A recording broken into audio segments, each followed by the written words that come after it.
প্রেম করে ছ্যাঁকা দিলে আল্লাহর দরবারে আসামি হবে কিনা। প্রিয় ভাই এবং প্রিয় বোনেরা, আমার বিশেষ করে আমার ইয়াং জেনারেশনে যুবক ভাই এবং যুবতী বোনেরা, অনেক সময় আমাদের মধ্যে সম্পর্ক হয়ে যায়, বিশেষ করে যুবক এবং যুবতীর মাঝে রিলেশন হয়ে যায়, অনেক প্রেমের একটি সম্পর্ক হয়ে যায়। যুবক যুবতীর হাতে হাত রেখে কথা দেয়, আমি সারা জীবন তোমাকে ভালোবেসে যাব, কখনো তোমাকে ছেড়ে যাব না। যুবতীও যুবককে কথা দেয় যে আমিও সারা জীবন তোমাকে ভালোবাসবো, কোনোদিন তোমাকে ছেড়ে যাব না। এই যে একটা সম্পর্ক, একটা প্রেমের একটা সম্পর্ক হয়ে যায়, একজন আরেকজনকে ছেড়ে কোনোদিনও চলে যাবে না। কিন্তু একটা সময় দেখা যায় এইরকম কথা তাদের মাঝে আর থাকে না, এই ধরনের সম্পর্ক তাদের মাঝে আর থাকে না। যুবক যুবতীকে ছেড়ে চলে যায়, আবার অনেক সময় যুবতী যুবককে ছেড়ে চলে যায়। এই যে তাদের সম্পর্কটা বিচ্ছেদ হয়ে যায়, এই বিচ্ছেদের যন্ত্রণায় যুবক সারাটা জীবন কষ্টে সারাটা জীবন কাটিয়ে দেয়।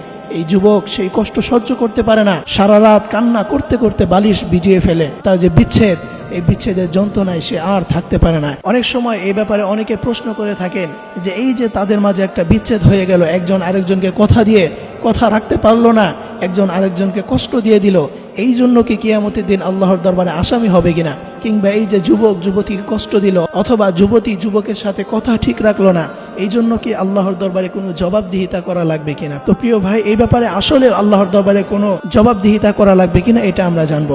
ফার্স্টে আমরা জানবো যে রিলেশন করা, প্রেম করা, এটা কি জায়েজ নাকি না জায়েজ, ইসলামের দৃষ্টিতে এটা কিভাবে দেখা হয়। প্রিয় ভাইরা আমার, আল্লাহ রাব্বুল আলামিন এই ব্যাপারে বলেন, লা তাকরাবুজ জিনা ইন্নাহু কানা ফাহিশা। আল্লাহ রাব্বুল আলামিন বলেন লা তাকরাবুজ জিনা। মনে রাখবেন, আল্লাহ রাব্বুল আলামিন বলছেন যে তোমরা জিনার ধারে কাছেও যেও না। আল্লাহ রাব্বুল আলামিন কিন্তু এটা বলেননি যে তোমরা জিনা করো না, বরং বলছে জিনার ধারে কাছেও যেও না। আল্লাহ রাব্বুল আলামিন গুনাহের কথা বলছেন, বিভিন্ন গুনাহের কথা বলছেন যে তোমরা এই গুনাহ করো না, তোমরা শিরিক করো না, লা তুশরিক বিল্লাহ, তোমরা শিরিক করো না।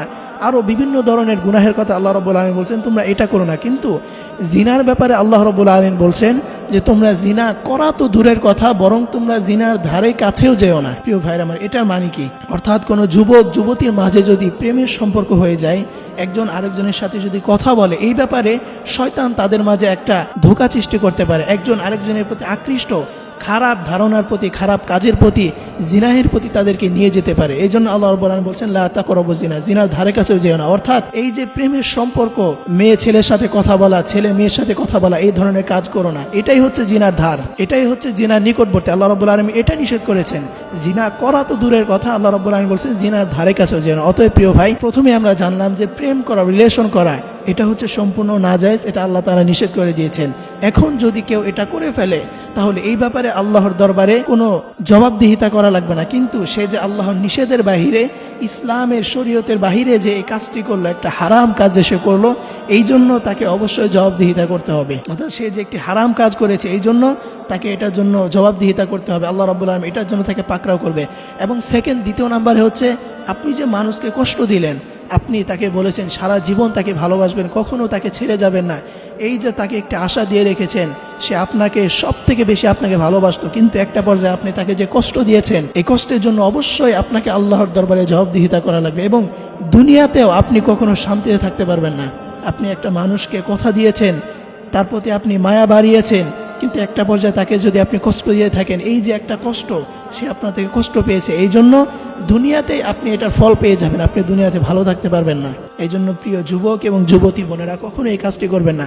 আপনি যদি কাউকে ভালো না বাসতে পারেন, আপনি যদি কাউকে আপনার লাইফ পার্টনার হিসাবে আপনি মেনে নিতে না পারেন, এটা তাকে আপনি আগে থেকেই বলে দেন। কেন আপনি তার সাথে সম্পর্ক জড়ান? কেন আপনি আপনার প্রতি তার মায়া বাড়ান? কেন সারাটা দিন আপনি তার সাথে কথা বলেন, আপনাদের মাঝে একটা মায়া বাড়িয়ে দেন, সম্পর্ক তৈরি করেন, এরপরে কেন আপনি তাকে কষ্ট দেন?